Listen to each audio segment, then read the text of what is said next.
실제로 범죄를 저질러 교도소에 들어간 유명 연예인 T.O.P고 최고구 신정환 1975년생의 방송인으로 그룹 컨츄리 꼬꼬의 멤버이자 라디오스타 등 예능에서 활약한 스타예요. 174cm의 훤칠한 외모와 재치 있는 입담으로 90년대부터 큰 사랑을 받았죠. 하지만 2010년 해외 도박 논란으로 그의 커리어는 큰 위기를 맞았습니다. 신정환은 필리핀에서 불법 도박에 연루되어 약 2억 원의 도박 자금을 빌린 뒤 이를 갚지 못해 논란이 되었어요. 그는 건강상의 이유로 귀국이 늦어졌다고 주장했지만 도박 사실이 드러나며 대중의 비판을 받았죠. 결국 2011년 사기 및 도박 혐의로 징역 8개월, 집행유예 2년을 선고받았고 짧은 수감 생활을 겪었습니다. 신정환은 사건 후 팬들에게 실망을 드려 죄송하다며 사과했지만 방송 출연이 제한되며 오랜 공백기를 보냈어요. 최근 유튜브 채널 논논논에서 연예계 성상납 의혹을 폭로하며 다시 화제가 되었지만 이 역시 경찰 조사를 촉구하는 민원으로 이어지는 등 논란을 낳고 있죠. 신정환의 도박 사건은 그의 밝은 이미지에 큰 오점을 남겼지만 그는 여전히 복귀를 꿈꾸고 있어요. 그의 다음 행보,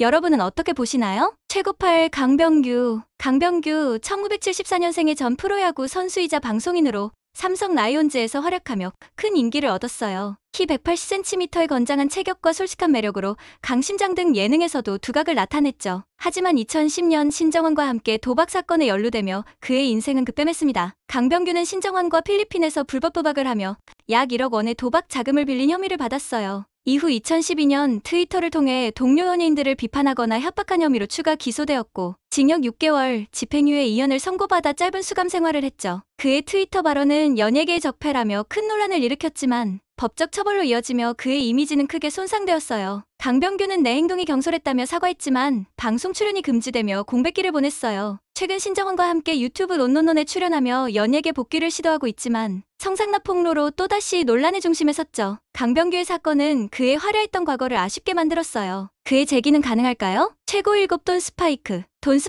1977년생의 작곡가이자 방송인으로 본명은 김민수예요. 키 190cm의 거구와 독특한 외모로 나 혼자 산다 등 예능에서 큰 사랑을 받았죠. 좋아요, 너에게 가는 길 등 수많은 히트곡을 작곡하며 음악계에서도 인정받았어요. 하지만 2022년 마약 사건으로 그의 커리어는 급추락했습니다. 돈 스파이크는 필로폰 등 마약류를 상습적으로 투약하고 소지한 혐의로 체포되었어요. 그는 서울 강남의 호텔에서 마약 파티를 열었으며 약 1억 원 상당의 마약을 구매한 것으로 드러났죠. 2023년 징역 3년을 선고받아 수감되었고 그의 방송 출연분은 모두 모자이크 처리되었어요. 그는 재판에서 스트레스와 우울증 때문에 마약에 손을 댔다며 반성했지만 대중의 실망은 컸어요. 한팬은 그의 음악을 사랑했는데 너무 충격적이다라며 아쉬움을 표했죠. 돈 스파이크는 출소 후 음악으로 재기할 가능성이 제기되지만 마약 사건의 여파는 여전히 크죠. 그의 음악적 재능 다시 빛날 수 있을까요? 최고육 최종훈 1990년생의 가수로 FT 아일랜드의 리더이자 기타리스트였어요. 키 178cm의 훈훈한 외모로 너를 사랑해 등의 히트곡으로 큰 인기를 얻었죠. 하지만 2019년 버닝썬 스캔들과 관련된 불법 행위로 그의 커리어는 끝나버렸습니다. 최종훈은 버닝썬 클럽에서 성접대와 불법 도박에 연루되었으며 단체 채팅방에서 불법 촬영물을 공유한 혐의를 받았어요. 그는 2016년 음주운전 사건으로 이미 물의를 일으켰지만 버닝썬 사건으로 징역 2년 6개월을 선고받아 2020년 수감되었죠. 그의 채팅방 대화는 연예계에 추악한 민낯이라며 큰 충격을 안겼어요. 최종훈은 모든 잘못을 뉘우친다며 사과했지만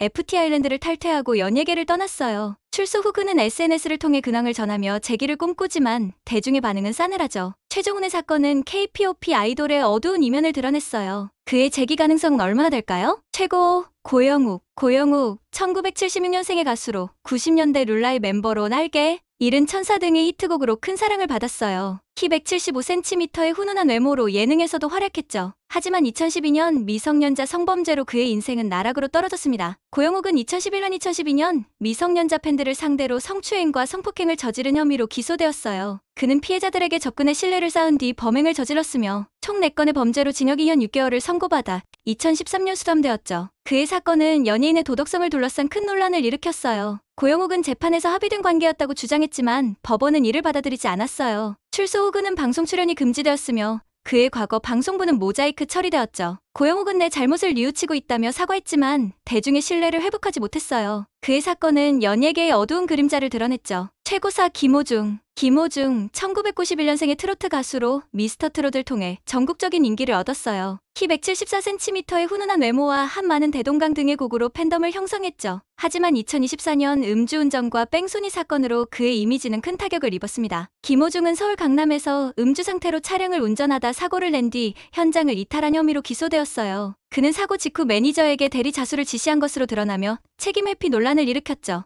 2024년 징역 1년 6개월을 선고받아 수감되었어요. 그의 음주 수치는 법적 기준을 초과했으며 팬들의 실망은 컸어요. 김호중은 팬들에게 죄송하다며 눈물로 사과했지만 그의 콘서트는 취소되었고 방송 출연도 제한되었죠. 한 팬은 호중 오빠 믿었는데 너무 실망했어요라며 아쉬움을 표했어요. 김호중은 출소 후 트로트계 복귀를 꿈꾸지만 그의 신뢰 회복은 쉽지 않아 보입니다. 최고 3. 승리. 승리 1990년생의 가수로 빅뱅의 멤버이자 판타스틱 베이비 등의 히트곡으로 글로벌 스타로 떠올랐어요. 키 176cm의 매력적인 외모로 예능에서도 활약했죠. 하지만 2019년 버닝썬 스캔들로 그의 커리어는 끝나버렸습니다. 승리는 강남 클럽 버닝썬의 운영자로 성접대 알선, 불법 도박, 횡령 등 9개 혐의로 기소되었어요. 그는 단체 채팅방에서 성접대와 관련된 대화를 나눈 것으로 드러났으며 약 10억 원의 자금을 횡령한 혐의도 받았죠. 2021년 징역 3년을 선고받아 수감되었고 2023년 출소했어요. 승리는 모든 혐의를 인정하고 반성한다며 사과했지만 빅뱅을 탈퇴하고 연예계를 떠났어요. 출소 후 그는 해외 활동을 모색 중이지만 대중의 비판은 여전하죠. 승리의 사건은 K-POP 산업의 어두운 이면을 드러내며 전 세계적으로 화제가 되었어요. 그의 재기는 가능할까요? 최고의 정준영. 정준영 1989년생의 가수로 1박 2일과 너의 목소리가 보여로 큰 인기를 얻었어요. 키 183cm의 훈훈한 외모와 로커 스타일로 팬덤을 형성했죠. 하지만 2019년 버닝썬 스캔들과 몰카 사건으로 그의 인생은 나락으로 떨어졌습니다. 정준영은 단체 채팅방에서 불법 촬영된 성관계 영상을 공유하고 성접대에 연루된 혐의로 기소되었어요. 그는 피해 여성들을 몰래 촬영해 동료들과 공유했으며 약 10건의 범죄로 징역 5년을 선고받아 2019년 수감되었죠. 그의 채팅방 대화는 충격적이라며 전 국민을 분노케 했어요. 정준영은 내 잘못으로 피해를 입은 모든 분께 사과드린다며 반성문을 제출했지만 대중의 신뢰는 완전히 무너졌어요. 출소 후 그는 방송 출연이 금지되었으며 해외로 거주지를 옮긴 것으로 알려졌죠. 정준영의 사건은 연예계의 도덕성과 프라이버시 문제를 다시 생각하게 했어요. 최고1 조형기. 조형기 1958년생의 배우로 내 사랑 내 곁에 등의 드라마와 예능에서 활약한 베테랑 스타예요. 키 170cm의 부드러운 이미지로 중년 팬들의 사랑을 받았죠. 하지만 1990년 살인 혐의로 그의 인생은 완전히 바뀌었습니다. 조형기는 1990년 지인과의 다툼 끝에 상대를 폭행해 사망에 이르게 한 혐의로 기소되었어요. 그는 사건 직후 도주했지만 체포되어 징역 7년을 선고받아 수감되었죠. 이 사건은 당시 연예계에 큰 충격을 안겼으며 그의 방송 활동은 완전히 중단되었어요. 조형기는 출소 후 내 잘못을 평생 뉘우치며 살았다며 조용히 생활했지만 대중의 기억 속에서 그의 이미지는 크게 손상되었어요. 조형기의 사건은 연예인의 범죄가 사회에 미치는 파장을 보여주는 대표적 사례로 남았죠. 그의 삶은 어떤 교훈을 남겼을까요?